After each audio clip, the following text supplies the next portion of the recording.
Le sandwich hollandais. Alors ce n'est pas une spécialité culinaire que vous pourriez déguster dans les rues d'Amsterdam.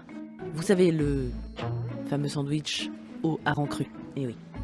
Burk. Non, le sandwich hollandais dont je vais vous parler n'est pas comestible, mais tout aussi indigeste. C'est une méthode d'optimisation fiscale qui a permis à Google de faire s'évaporer en 2017 près de 20 milliards d'euros et de payer le moins d'impôts possible en baissant artificiellement son chiffre d'affaires en Europe. Et vous savez quoi ? Il paraît que ce système a d'abord été utilisé par les cartels de la drogue pour blanchir tranquillement leur argent. Et ouais, toujours est-il que cette méthode est peut-être controversée mais bien légale. Alors, comment ça marche ? On va essayer de faire simple. L'objectif pour Google, que le plus d'argent possible soit transféré vers un pays plus avantageux fiscalement.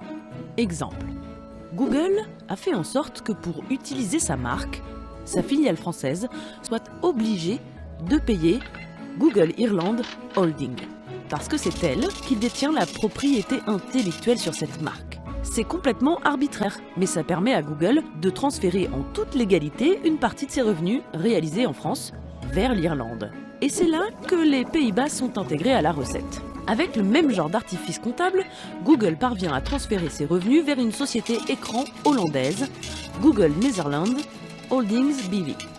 Pour ceux qui n'auraient pas compris, une société écran est en fait une société sans aucun employé. Mais ça ne s'arrête pas là. Tenez-vous bien. L'argent repart ensuite dans une société enregistrée en Irlande, mais cette fois contrôlée depuis les Bermudes. Et les Bermudes, c'est quand même le top du paradis fiscal, non ? Et voilà le travail, 20 milliards d'euros qui échappent à l'impôt sur les bénéfices dans l'Union européenne.